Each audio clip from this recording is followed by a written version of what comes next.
आप ये देख लो, शुरुआत के ए से आखिरी के जेड तक बैठा हूं, लेकिन खुद के घर में जगराता कराने की, माँ की जोत जगाने के लिए 32 साल इंतजार किया, 32 साल परीक्षा दी। हंसी खेल नहीं है, इसको खिला दिया। ये आपके घर अगर जोत जग जाए तो आप इस बात का प्रबल प्रमाण मान लेना कि आपकी भक्ति में वो शक्ति आ गई कि आप भगवान को अपने घर, बहुत बड़ी बात। एक तालियां मारो अपने सबके लिए जोरदार। भगवती ऐसी भक्ति, ऐसी आराधना सबको प्रदान करे। बोलिए सच्चे दरबार की। कथा कहाँ छोटी हुई?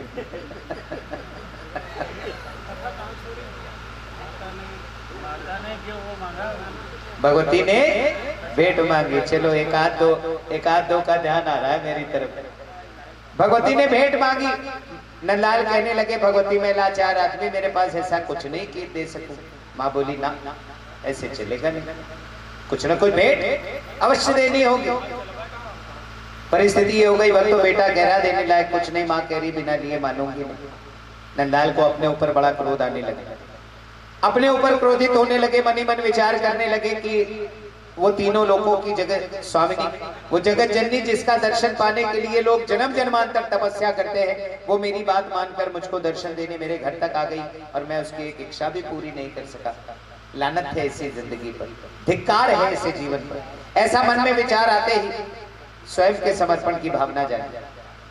मन में सच्चा संकल्प धारण किया कि भगवती भले मेरे पास देने लायक सांसारिकता में कुछ ना हो, तेरे पास तुझको देने के लिए सांसारिक स्वरूप में मेरे पास भले कुछ ना हो, मैं स्वयं को तो तुझको भेंट कर सकता हूं।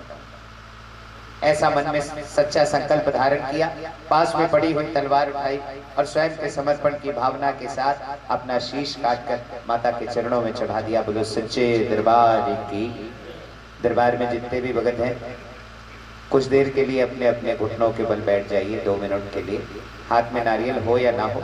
हाँ, अगर किसी को पैरों में, घुटनों में, कमर में तकलीफ है तो उसके लिए छूट है, वो जैसे आराम मिले वैसे बैठ सकता है।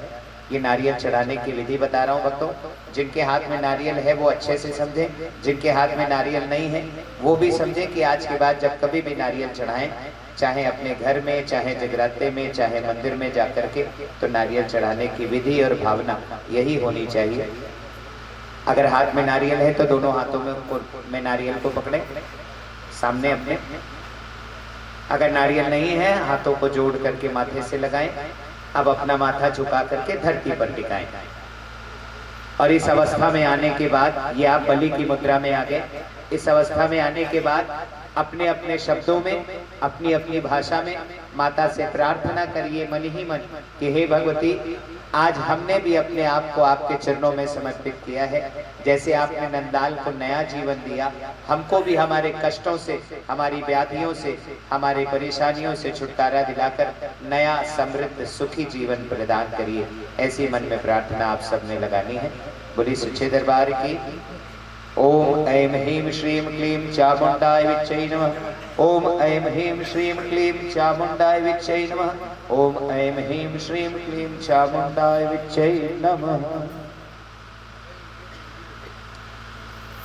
ओम ऐं ह्रीं श्रीं क्लीं चामुंडाय विच्चै नमः। ओम ऐं ह्रीं श्रीं क्लीं चामुंडाय विच्चै नमः। ओम ऐं ह्रीं श्रीं क्लीं चामुंडाय विच्चै नमः। ओम ऐं ह्रीं श्रीं क्लीं चामुंडाय विच्चै नमः। ओम ऐं ह्रीं श्रीं क्लीं चामुंडाय विच्चै नमः।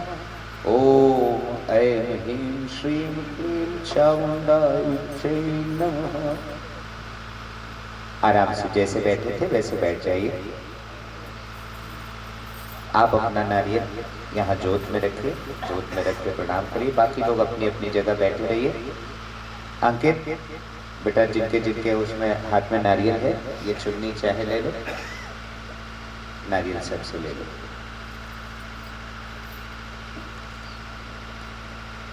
एक बार दोनों हाथों को ऊपर उठाइए। बोलिए सच्चे दरबार की।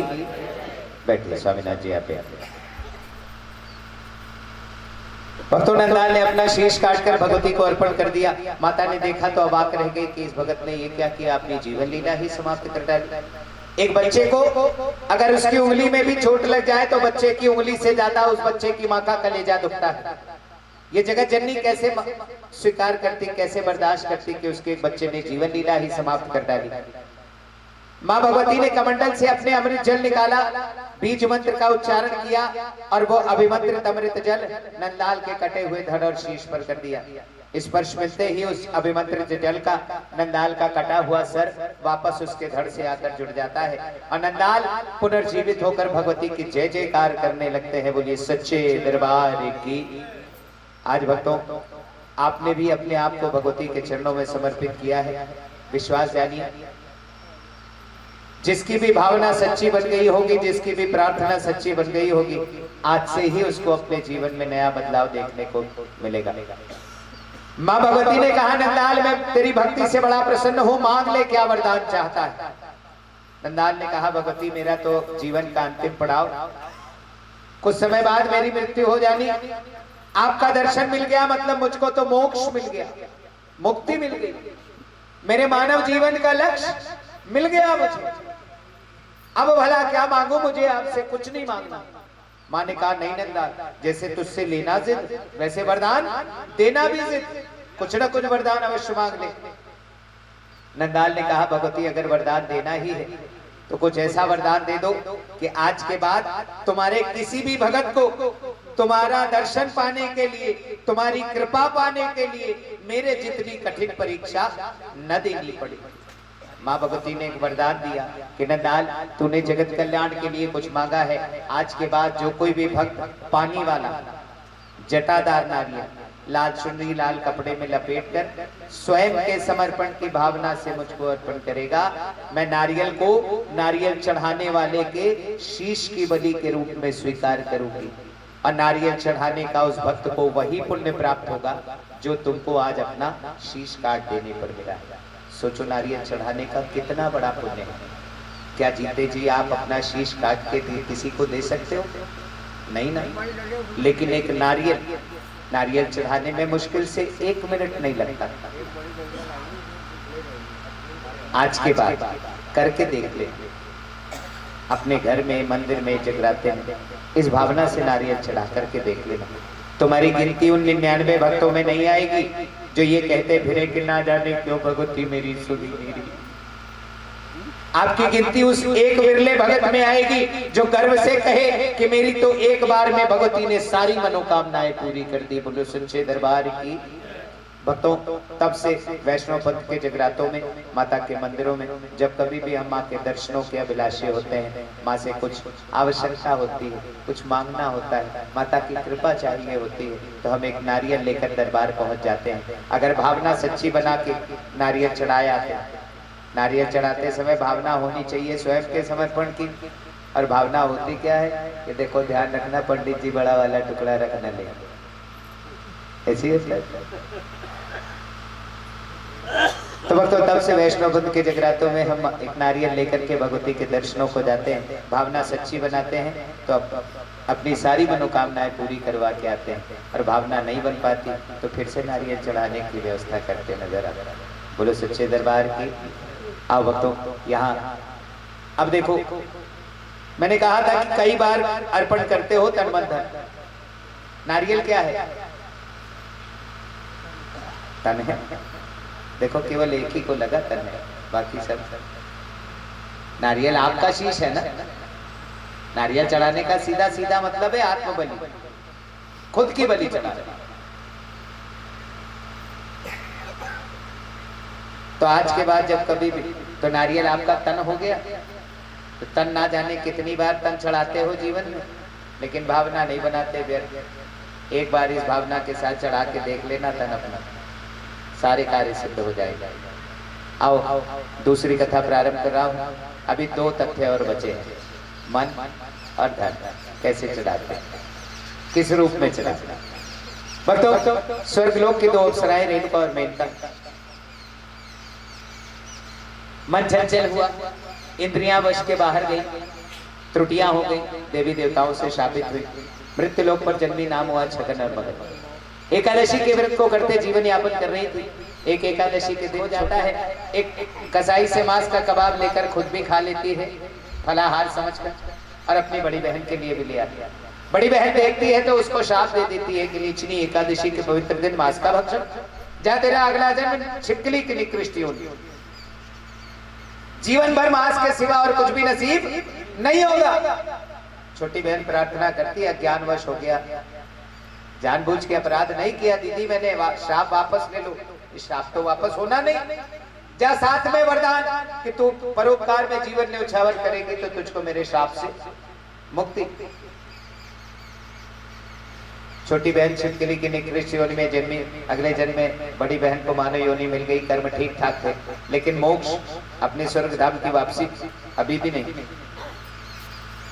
उसी समय की बात है, पांडवों ने बहुत बड़ा यज्ञ रचाया महाभारत जीतने के बाद। सारे देवी देवता ऋषि मुनियों को कर सकते हैं कि जाओ रिश्ते दरिए खत्म।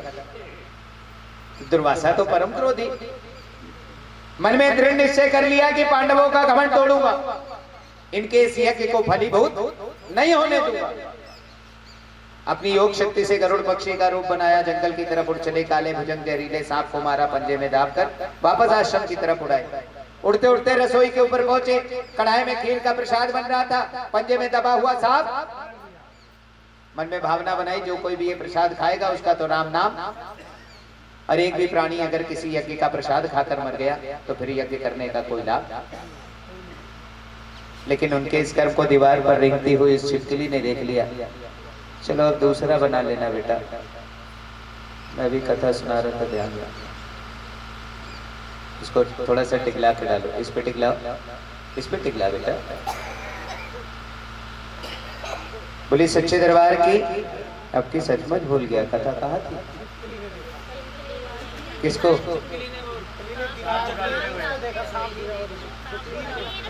बोले सच्चे दरबार की। छिपकली ने देख लिया, वो क्या जाने कि ये गरुड़ कौन, लेकिन इतना देख लिया कि ये खीर तो दूषित हो गई, जो कोई खाएगा मर जाएगा। अपनी बहन का शाप और वरदान दोनों याद हो आए, लेकिन बेचारी करे क्या। अब छोटी सी छिपकली कढ़ैया लुढ़काए कैसे?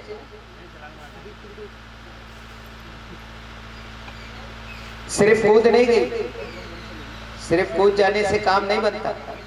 कूद जाने के पहले अपने मन में इतने प्राणियों के प्राण बचाने का संकल्प धारण किया कि भले स्वयं के प्राण देने पड़े, लेकिन इतने प्राणियों के प्राण पे आज नहीं आने दूंगी, ये प्रण धारण किया। और शिष्यों की आंखों के सामने ही खीर की कढ़ाई में कूद कर प्राण त्याग किया। ऋषि मुनियों ने दूसरा प्रसाद, उस प्रसाद को गड्ढे में गाड़कर दूसरा प्रसाद बनाकर पूर्णाहुति की। सबने मिलकर प्रार्थना की, सबने मिलकर प्रार्थना की कि हे भगवती, हे परमपिता परमेश्वर, आज के इस आयोजन में हमने जो कुछ भी पुण्य प्राप्त किया है उसका एक हिस्सा हम इस छिपकली के भाग में दान करते हैं। हम सबके थोड़े थोड़े पुण्य को मिलाकर इसको इतना पुण्यवान बना देना कि इसका अगला जन्म किसी निकृष्ट योनि में ना हो, बल्कि योनियों में सर्वश्रेष्ठ योनि मानव योनि को प्राप्त। अपने लिए की गई प्रार्थना भले ना फलीभूत हो, लेकिन आपने अगर किसी और के लिए प्रार्थना की होगी तो वो जरूर पूरी हुई होगी।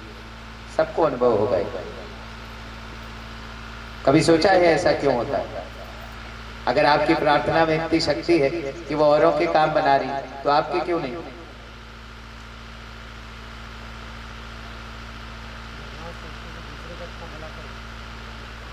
इस दरबार में स्वामीनाथ भैया केवल एक ही भावना की कीमत है, वह है निस्वार्थ भाव।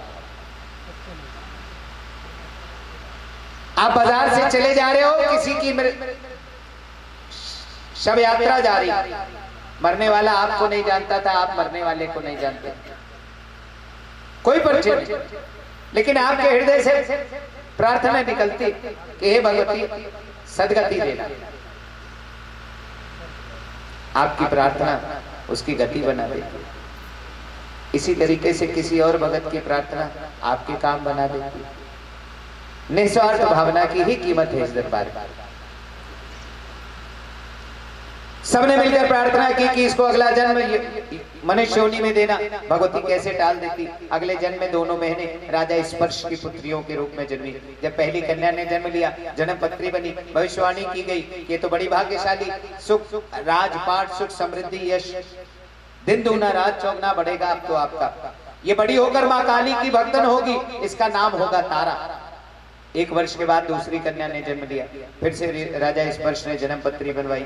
इस बार की भविष्यवाणी बिल्कुल विपरीत। ये तो कन्या आग्नबली बड़ी दुर्भाग्यशाली, अगर महलों में रुक गई तो सर्वस्व नाश, वध करो इसका, मार डालो। राजा स्पर्श कहने लगे ये क्या कह रहे, एक पिता से कह रहे हो अपनी संतान का वध, संतान वो भी कन्या। दुहाई देने लगे कि संसार में कोटि कोटि के दान, लेकिन सबसे बड़ा दान कौन सा? अच्छा पक्का तय कर लो, कन्यादान सबसे बड़ा दान है, ये सब जानते भी हैं, सब मानते भी हैं। लेकिन नहीं आप भटको मत, आप कन्यादान ही सबसे बड़ा दान है, दूसरा कोई नहीं, इसमें कोई डाउट नहीं। लेकिन मैं कारण के पीछे भागता हूं। नारियल चढ़ाते हैं तो क्यों, हलवा चना चढ़ाते हैं तो क्यों, दरबार जाते हैं तो क्यों, घर से बाहर निकलते हैं तो क्यों? तो इसी क्यों में ये क्यों है कि दान तो बहुत सारे, लेकिन कन्यादान को ही सबसे बड़ा दान आखिर क्यों कहा जाता है? कोई तो कारण होगा ना। वो कारण जो बताएगा भगवती के खजाने के साथ साथ 501 रुपए का पुरस्कार पाएगा।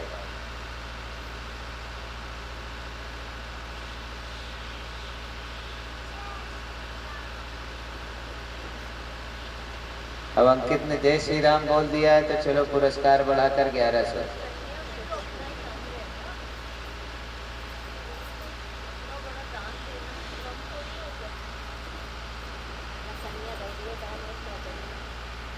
जो कन्या पैदा करके अनाथ आश्रम में छोड़ जाते हैं उनको भी कन्यादान दे तो दिया ना, कुछ पैसा लिया थोड़े नहीं उसके बदले, दे दान दान।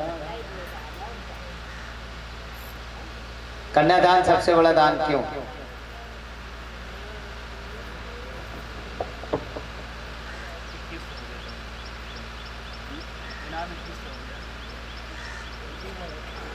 नहीं अभी मैंने तो नहीं किया।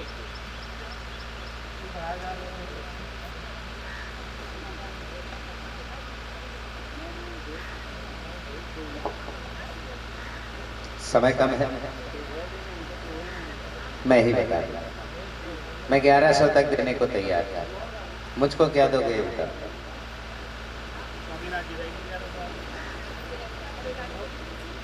स्वामीनाथ जी अभी नहीं देंगे, स्वामीनाथ जी भगवती की विदाई करेंगे तो कम से कम 11,000 देंगे। भक्तों हम जीवन भर, बड़े ध्यान से सुनना, हम जीवन भर जितने भी दान करते हैं, जितने भी दान करते हैं, चाहे भिखारी को दे रहे हो, चाहे मंदिर में चढ़ा रहे हो, चाहे पंडित को दे रहे हो, चाहे गरीब की मदद कर रहे हो, हम जीवन भर जितने भी दान करते हैं, हर दान के बदले कुछ न कुछ पाने की इच्छा।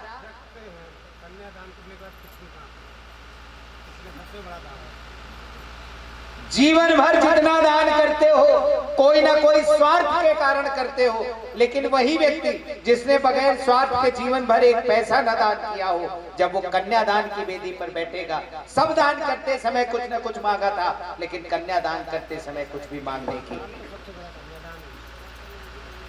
इकलौता दान दुनिया का, सृष्टि का इकलौता दान, जिसको करने वाले दानी के मन में कोई स्वार्थ नहीं होता, उसके बदले में कुछ पाने की लालसा।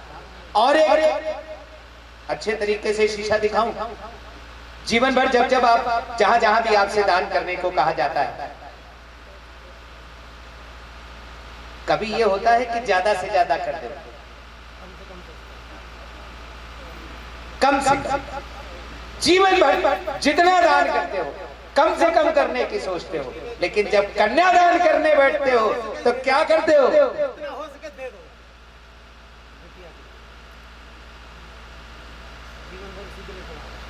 मैंने कहा नया ज्ञान देने नहीं आया, सब आपके अंदर है, कुरेद के निकालना मेरी ड्यूटी है बस। जैसे मोबाइल होता है ना, सारी एप्लीकेशन प्रीलोडेड होती है उसमें, वैसे ये सारा ज्ञान भी आपके अंदर प्रीलोडेड है बस। जैसे हनुमान जी को उनकी शक्ति तेरी याद दिलाई जामंत ने, आपको आपकी शक्ति ने याद दिलाई।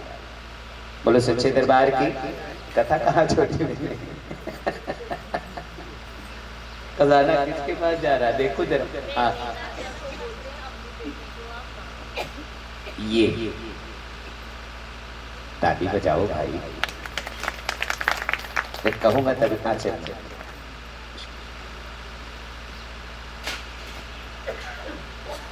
राजा स्पर्श ने कहा कि ये मुझसे होगा नहीं कन्या का वध, कोई दूसरा उपाय बताओ। ऋषि मुनियों ने कहा कि कन्यादान इसका तो आपके भाग्य में है नहीं, अब इसका आप गुप्त रूप से दान करो। एक लकड़ी की पेटी में कन्या को लिटाकर ऊपर से सोने का पत्थर चढ़ाकर रुपए पैसे हीरे जवाहरात सारा कुछ उसमें रखकर कन्या को,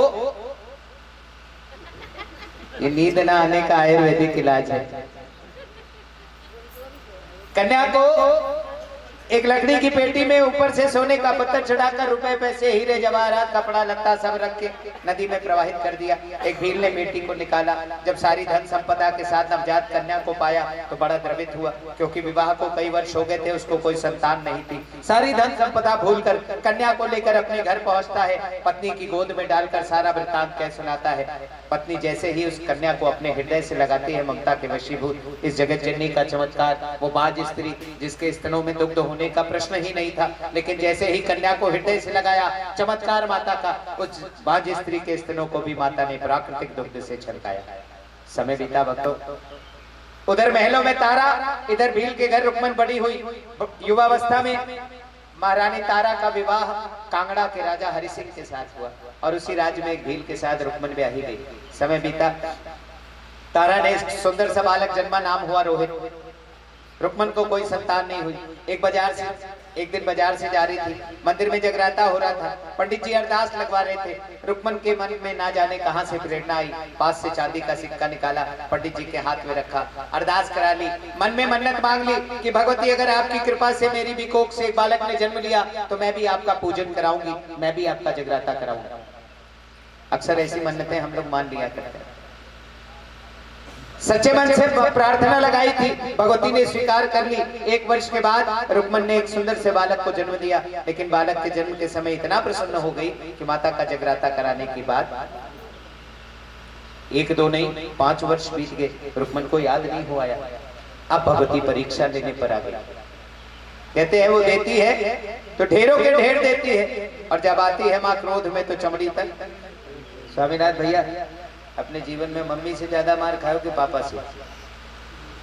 मम्मी से, तो मेरी वाली कैटेगरी है तो ठीक। पापा हमने आज तक एक झापड़ भी हमें नहीं मारे, लेकिन मम्मी से ऐसा पिटाऊं 3-4 निशान तो होंगे शरीर में।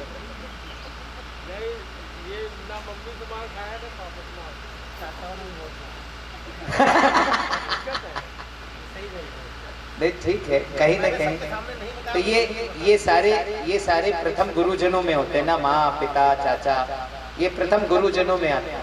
तो रहीदास जी ने कहा है ना कि गुरु कुम्हार शिष्य कुंभ है, गड़गड़ वाहे खोट, और अंदर हाथ सहार दे बाहर वाहे चोट। तो वो मार हमको कुछ बना देती है। आज उसी माँ का गुणगान करते करते तो सारा कुछ, आना फ्री, जाना फ्री, रहना फ्री, खाना फ्री, पैसा रुपया मान सम्मान सब कुछ भर भर उसी की कृपा। बोले सच्चे दरबार की, अब की भूल गया मैं। अरे कुछ और लोग भी कोशिश करो भाई, यही लोग ले जाएंगे सारा कदम। याद नहीं हो आया, 5 वर्ष बीत गए। अब भगवती परीक्षा लेने पर आ गई। रुक्मन के उस वरदानी बालक को बीमार कर दिया, माता निकल आई, चिकन पॉक्स। दिन पर दिन हालत बिगड़ने लगी। सारे नीम हकीम वैद्य सबने हाथ खड़े कर दिए कि रुक्मन ना जाने तेरे बच्चे को किस प्रकार की बीमारी हो गई, कुछ समझ में नहीं आ रहा। अब समझ ले कि इसका अंत समय आ गया। जब सब जगह से निराश हो गई, सबने कह दिया कि रुक्मन तेरा बालक नहीं बचेगा, तब याद आई किसकी? हम अपने जीवन में जितने भी दुख, जितने भी कष्ट, जितने भी व्याधियां झेलते हैं ना, उसके पीछे केवल एक ही कारण है, हमारा गलतियां नहीं, हमारा स्वार्थीपन। हम मतलबी हैं। मैंने आपको नहीं कहा, हम कहा, मतलब मैं भी आप में शामिल। जरूरत पड़ने पर गधे को भी बाप बना लो, और आवश्यकता नहीं है तो खुद के बाप की परिस्थिति भी गधे से बदतर।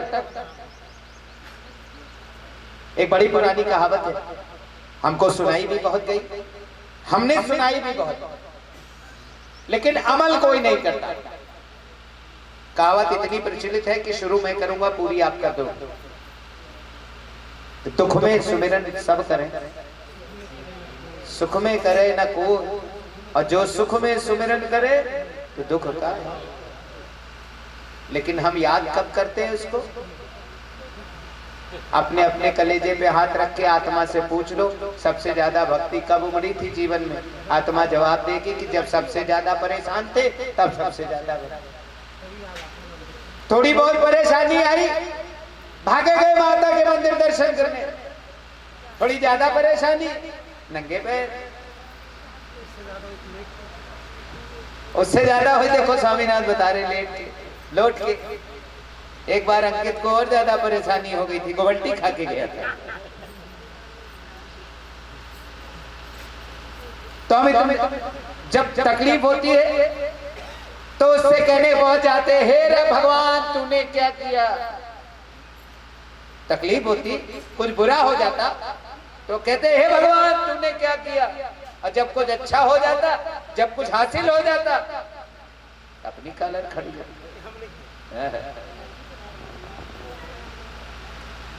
हमारी दुखों का, हमारी परेशानियों का केवल यही एक कारण है। अगर सुख में, दुख में कोई तंत्र मंत्र नहीं, कोई मंत्र जाप नहीं, कोई उपवास अनुष्ठान नहीं, जैसे दुख में कहते हो ना कि हे भगवान क्या किया, वैसे सुख में भी कह दो कि तूने ही तो किया। देख लो, दोबारा कहने की नौबत नहीं आएगी। देख लेना, तूने क्या किया ये कहने की नौबत ही नहीं आएगी दोबारा। जैसे मांगने पहुंच जाते हैं, वैसे धन्यवाद करने चले जाना। अगली बार मांगने की जरूरत नहीं पड़ेगी, करके देख लेना। बोलो सच्चे दरबार की, बोलो सच्चे दरबार की। भक्तों, माता ने बीमार कर दिया, सब जगह से निराश हो गई। तब याद आई भगवती की, भागी गई माता के मंदिर की तरफ। अंदर जाने की इजाजत नहीं थी, जात पात छुआछूत बहुत माना जाता था। सर पटक पटक कर चौखट पर प्रार्थना करने लगी, मेरे बालक को स्वस्थ करो माता, नहीं तो मैं अपने प्राण त्याग दूं। बेहोश हो गई सर पटकते पटकते। माँ ने स्वप्न दर्शन दिए, याद दिलाया कि तूने बच्चा मांगा था, मैंने दिया। मैंने कुछ मांगा नहीं था, तूने खुद ही कहा था कि जैसे अपनी जरूरत में तुझको मेरी याद आई, वैसे सुख में भी मुझको भूलेगी नहीं, तूने ही कहा था। लेकिन तूने मुझको बिसरा दिया। जा मेरा पूजन संपूर्ण करा, तेरा बालक स्वस्थ हो जाएगा। रुक्मन सारा वृत्तांत अपने पति को बताती है। पति जानता था कि महलों की रानी तारा माँ काली की भक्त, जागरण पंथ की प्रधान। दोनों पहुंच गए। तारा ने वादा किया अष्टमी के रोज का जोत जगाने के लिए, लेकिन राजा हरि सिंह तारा के पति, उनको बात अच्छी नहीं लगी। कुछ लोगों ने कान भी भर दिए, कह रहे ऊंचे कुल के राजघराने के लोग भी लोग आ जाओ, नाम खराब हो। और माँ काली की चौकी में तो बलि, मांस का टुकड़ा, प्रसाद, सारे कुल के धर्म का नाश। ना ना, नहीं जाना। लेकिन भक्तों, तुलसीदास जी लिखते हैं, रामायण कहती है कि हुई है वही जो राम रच रहा। नियत समय पर सारे दरबार सो जाते, पहरेदार सो जाते, राजा हरि सिंह की नींद आ जाती। रानी तारा निकल कर रुक्मन के घर पहुंचती, माँ की जोत जगा करके माता का प्रसाद को बलि का टुकड़ा जब आंचल में ग्रहण करने लगती है, राजा हरि सिंह पहुंच जाते।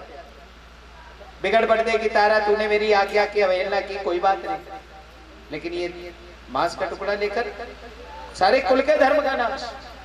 रानी तारा ने कहा कि कोई अनैतिक वस्तु मेरे आंचल में नहीं स्वामी, मेरे आंचल में तो इस जगत जननी का प्रसाद, इसकी भक्ति का पत्र है। राजा हरि सिंह कहने लगे कि यहाँ पर तू है, मैं हूँ, भील है, ये रुक्मन है, माता तो कहीं दिखाई नहीं पड़ती।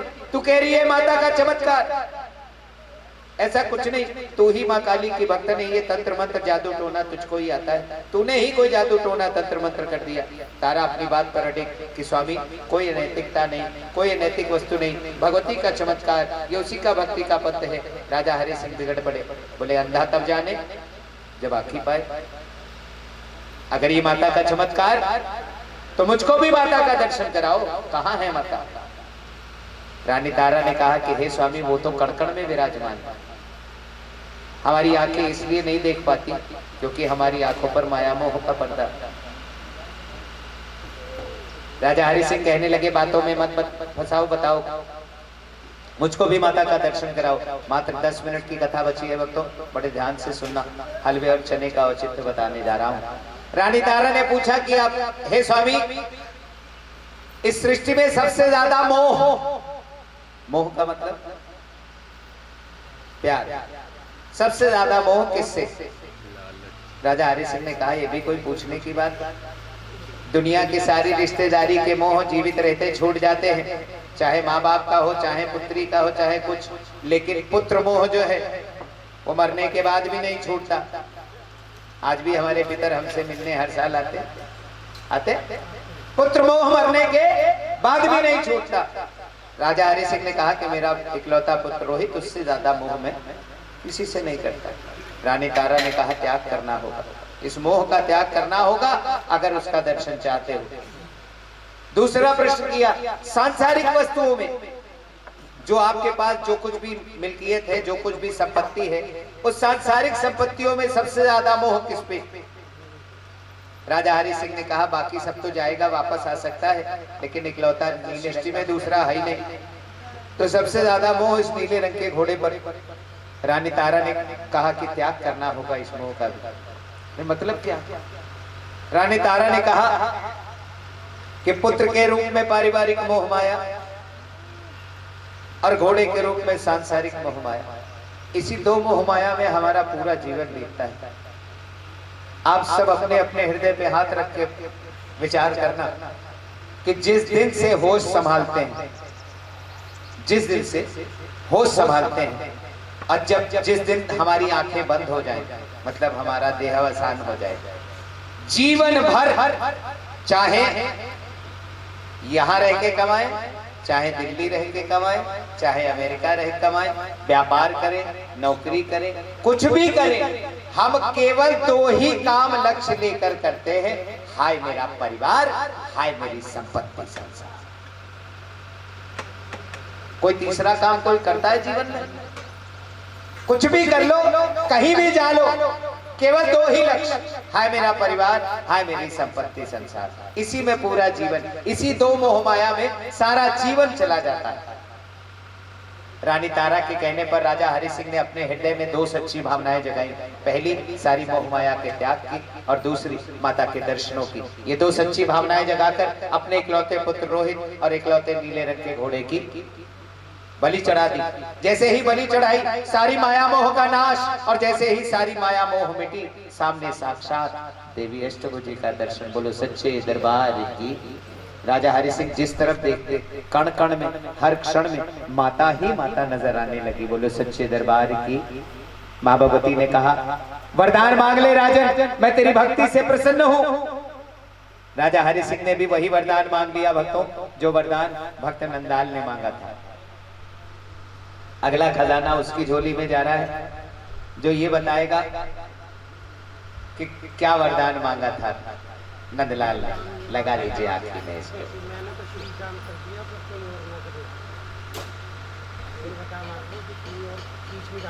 कि इतनी कठिन परीक्षा किसी की मत लेना, इतनी कठिन परीक्षा भगवती, कोई सरल उपाय बताओ जिससे तुम्हारा दर्शन और कृपा सहजता से तुम्हारे भक्तों को प्राप्त हो सके। लाइए ये स्टेथोस्कोप मुझको दे दीजिए, अभी किसी और का बुखार नापना पड़ेगा। बोलिए सच्चे दरबार की। हलवा चना बन गया होगा। अनूप जरा फॉलो करो, हलवा और चना मंगवाओ जल्दी से। तो भक्तों, मां भगवती ने वरदान दिया कि जा राजन, तूने अपने पुत्र प्रेम का त्याग किया, तुमने अपने सांसारिक प्रेम का त्याग किया, मोह का त्याग किया, तो इस मोह से संबंधित, यानी आपके हृदय में आपकी संतान, आपके पुत्र से ज्यादा कोई किसी का मोह नहीं। बच्चों को सबसे ज्यादा पसंद हलवा। सांसारिकता में आपकी संपत्ति का द्योतक है चना। माता ने वरदान दिया कि आज के बाद जो कोई भी हलवे और चने का प्रसाद, भोग नहीं, भोग खाने के लिए होता है, प्रसाद बांटने के लिए होता है। माता का भोग क्या है? ये जो फल आप चढ़ाते हो ये माता का भोग, जो मिष्ठान चढ़ाते हो ये माता का भोग। फल मिष्ठान चढ़ाओ, माता से खाने की प्रार्थना करो कि लो भगवती भोग लगाओ। लेकिन नारियल, पंचमेवा, हलवा, चना ये ना माता के भोग नहीं, ये माता के प्रसाद है। तो भक्तों, माँ भगवती ने वरदान दिया कि आज के बाद जो कोई भी भगत हलवे और चने का प्रसाद अर्पण करेगा, मैं हलवे को भगत की पारिवारिक मोहमाया का त्याग और चने को उसकी सांसारिक मोहमाया का त्याग मान लूं। अब देखो, जो तन मन धन अर्पण करने की बात करते हो, मन में है पुत्र, हलवा, और आपका धन चना नहीं, ये तो नहीं, आप तो बांटेंगे, लेकिन आपका तन मन धन जो आप अर्पण करते हैं वो भगवती अपने पास नहीं रखती, आपको लौटा देती है। आपका शीश आपको लौटा करके, आप बहुत अच्छा प्रश्न किया आपने, सारे लोग सुन लीजिए। नारियल जो आप चढ़ा देते हैं वो नारियल प्रसाद में वापस लेना आपका अधिकार है, जरूर लेना, बिना लिए, क्योंकि वो लेना ही तो हमारा पुनर्जीवन है। उसका जल जो है वो नहीं पीना, नहीं, वो जल जो आपने शीश के रूप में नारियल चढ़ाते हैं उसका जल भगवती के अधिकार का होता है। वो या तो किसी भगवती की मूर्ति के चरणों में, या तो किसी पेड़ में, आम, केला, नीम, पीपल, तुलसी, किसी पेड़ में डाल दीजिए और गिरी आपस में बांट के खाइए। हलवा हाँ, मंदिर में डाल दें, मूर्ति पे नहीं चढ़ाना चाहें पेड़ में डाल दें, क्योंकि मूर्ति पे चढ़ाएंगे तो फिर से मूर्ति की सफाई करनी पड़ेगी। पेड़ में डाल दें, तो वो जल नहीं पीना चाहिए। तो भक्तों, हमारे आप ये देखो कि आज के बाद करके देख लेना। मैं किसी मंदिर जाने के लिए आपको बाध्य नहीं करता, किसी शक्तिपीठ जाने के लिए बाध्य नहीं करता, कोई जगराता कराने के लिए भी बाध्य नहीं करता। अपने घर में आपने जो फोटो या मूर्ति लगा रखी है माता की, उसके सामने बैठ जाना, एक नारियल, छोटी छोटी कटोरियों में 2-2 चम्मच हलवा चना लेकर बैठ जाना। माँ से केवल इतनी प्रार्थना कर लेना कि हे माँ, नारियल के रूप में मैं तेरे चरणों में तन, हलवे के रूप में मेरा परिवार, मेरी संतान, मेरा मन तेरे चरणों में पड़ा, चने के रूप में मेरा जो कुछ भी सांसारिक संपत्ति, धन संपदा है वो तेरे चरणों में पड़ी। हम इसका त्याग नहीं कर रहे, जबकि ये त्याग का स्वरूप है। लेकिन क्या त्याग कर सकते हो? जीते जी ना अपना शरीर किसी को दे सकते हो, ना अपना परिवार किसी को दे सकते हो, ना जो कुछ संपत्ति संसार है किसी को दे सकते हो। तो झूठी प्रार्थना करना क्यों? आपस में बोला हुआ झूठ 2 दिन में पकड़ में आ जाता, ये तो अंतर्यामी है, इससे झूठ कैसे बोल? तो त्याग की भावना बनानी ही नहीं। जब कर नहीं सकते तो बोले क्यों?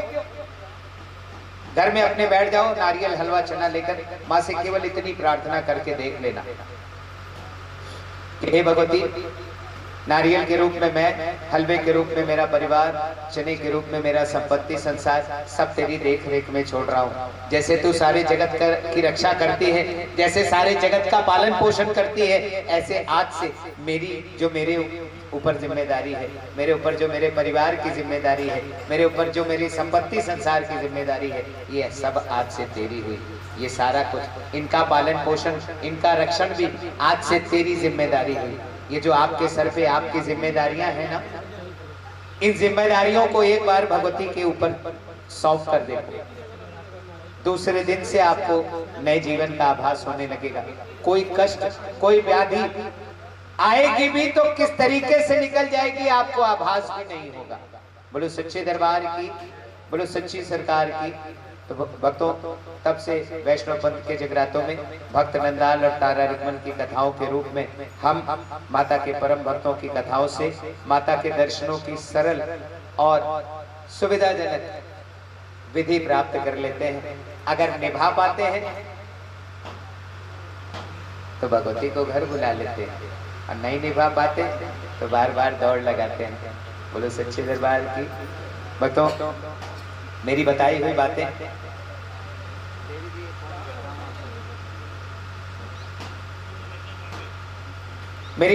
बातों पर आंखें बंद करके विश्वास मत करना। वो घड़ी डिटर्जेंट आता है, उसका एडवर्टाइजमेंट देखा है? पहले इस्तेमाल करें फिर विश्वास करें। मेरी बात तो मैं देखो कोई खर्चा वर्चा तो बता नहीं रहा, कोई उपवास मंत्र जाप तो बता नहीं रहा, साधारण सा तरीका अपनी भाषा में अपने शब्दों में करके देख लेना घर में बैठ करके। मैं तो माइक पकड़ के प्रवचन कर रहा हूँ, आप बिना माइक के प्रवचन करोगे, फला डॉक्टर की दवा मेरे को सूट करी, तुम भी दिखा लो, सबको फायदा होगा। किसी एक की भी मनोकामना पूर्ण हुई तो मेरा कथा कहना संपूर्ण होगा। बोलो सच्चे दरबार की। अब ये बताओ कि आज सारी रात का ये जगराता कैसा लगा? ये भूत भी पसंद आया विनीत जिसका नाम है? अगर पसंद आया तो मेरे माता पिता मेरे गुरुजनों के लिए तालियां लगाओ। और इतने प्यारे प्यारे भक्त कलाकार, अमूमन इतने अच्छे अच्छे कलाकार किसी एक शो में इकट्ठा नहीं हो पाते हैं। इसके लिए अनूप और अन्नू के लिए भी भीम पर्दे के पीछे से बैठ के सपोर्ट करता है, इनके लिए भी तालियां लगाओ जोरदार। ये आज के जगराते की संपूर्णता की अरदास होने जा रही है भक्तों। आपने कथा सुनी है तो कथा की दक्षिणा भी बना रहिएगा। आइए इसके बाद हम माता की आरती करेंगे, माता की विदाई करेंगे कन्या पूजन के पश्चात।